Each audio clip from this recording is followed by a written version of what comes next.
15वां अध्याय। देश, काल, पात्र और दान का विचार।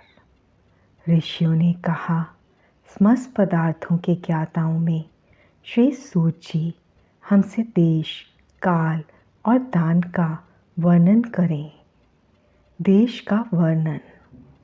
सूत जी बोले, अपने घर में किया देव यज्ञ शुद्ध ग्रह के फल को देने वाला है। गौशाला का स्थान घर में किए गए देव यज्ञ से 10 गुना, जबकि जलाशय का तट गौशाला से 10 गुना है। एवं जहाँ तुलसी, बेल और पीपल वृक्ष का मूल हो, वह स्थान जलाशय तट से भी 10 गुना महत्व देने वाला है। देवालय उससे भी अधिक महत्व रखता है। देवालय से 10 गुना महत्व रखता है तीर्थ भूमि का तट। उससे भी श्रेष्ठ है नदी का किनारा, तथा उसका 10 गुना उत्कृष्ट है तीर्थ नदी का तट।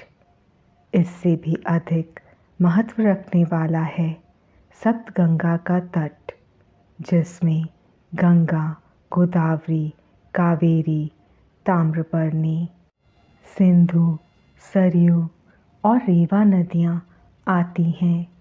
इससे भी 10 गुना अधिक फल समुद्र का तट, और उससे भी 10 गुना अधिक फल पर्वत चोटी पर पूजा करने से होता है। और सबसे अधिक महत्व का स्थान वह होता है जहाँ मन रम जाए।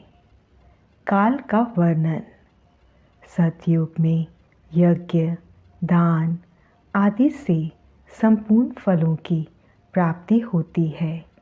त्रेता में तिहाई, द्वापर में आधा, कलयुग में इससे भी कम फल प्राप्त होता है। परंतु शुद्ध हृदय से किया गया पूजन फल देने वाला होता है। इससे 10 गुना फल सूर्य संक्रांति के दिन, उससे 10 गुना अधिक फल तुला और मेष की संक्रांति में, तथा चंद्र ग्रहण में उससे भी 10 गुना फल मिलता है। सूर्य ग्रहण में उससे भी 10 गुना अधिक फल प्राप्त होता है। महापुरुषों के साथ में वह काल करोड़ों सूर्य ग्रहण के समान पावन है, ऐसा ज्ञानी पुरुष मानते हैं। पात्र वर्णन। तपोनिष्ठ योगी और ज्ञाननिष्ठ योगी पूजा के पात्र होते हैं, क्योंकि ये पापों के नाश के कारण होते हैं। जिस ब्राह्मण ने 24 लाख गायत्री का जाप कर लिया हो, वह भी पूजा का पात्र है। वह संपूर्ण काल और भोग का दाता है। गायत्री के जाप से शुद्ध हुआ ब्राह्मण परम पवित्र है। इसलिए दान, जाप, होम और पूजा सभी कर्मों के लिए वही शुद्ध पात्र है। स्त्री या पुरुष जो भी भूखा हो, वही अन्नदान का पात्र है।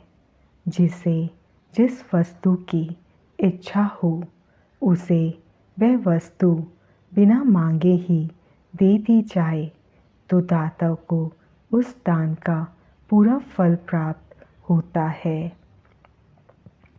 याचना करने के बाद दिया गया दान आधा ही फल देता है। सेवक को दिया दान चौथाई फल देने वाला होता है। दीन ब्राह्मण को दिए गए धन का दान दाता को इस भूतल पर 10 वर्षों तक भोग प्रदान करने वाला है। वेद वेता को दान देने पर वह स्वर्गलोक में देवताओं के वर्ष से 10 वर्षों तक दिव्य भोग देने वाला है। गुरु दक्षिणा में प्राप्त धन शुद्ध द्रव्य कहलाता है। इसका दान संपूर्ण फल देने वाला है। क्षत्रियों का शौर्य से कमाया हुआ, वैश्यों का व्यापार से आया हुआ और शूद्रों का सेवावृत्ति से प्राप्त किया धन उत्तम द्रव्य है। दान का वर्णन।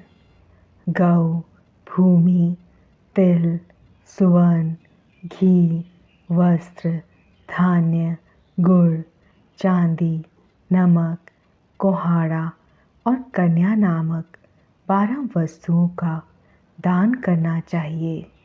गोदान से सभी पापों का निवारण होता है और पुण्य कर्मों की पुष्टि होती है। भूमि का दान परलोक में आश्रय देने वाला होता है। तिल का दान बल देने वाला तथा मृत्यु का निवारक होता है।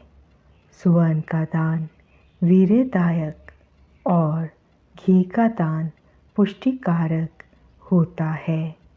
वस्त्र का दान आयु की वृद्धि करता है।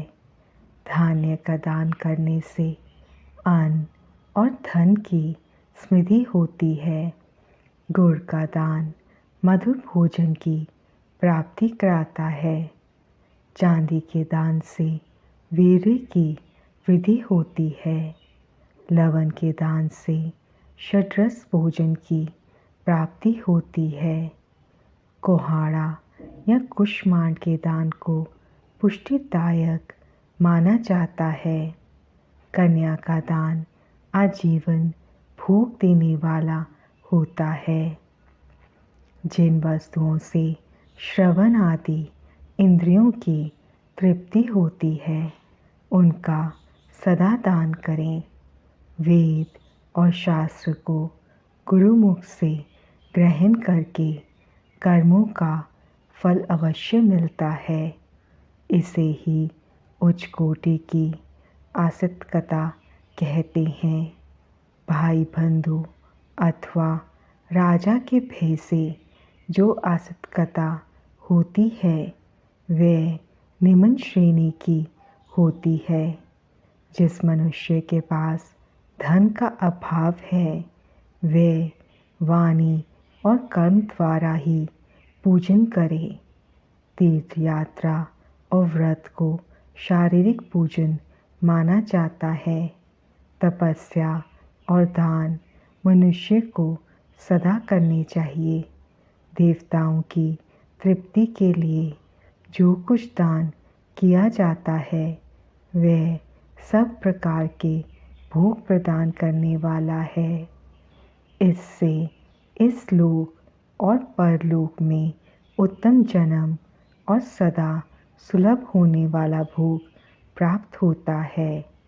ईश्वर को सब कुछ समर्पित करने एवं बुद्धि से यज्ञ व दान करने से मोक्ष की प्राप्ति होती है।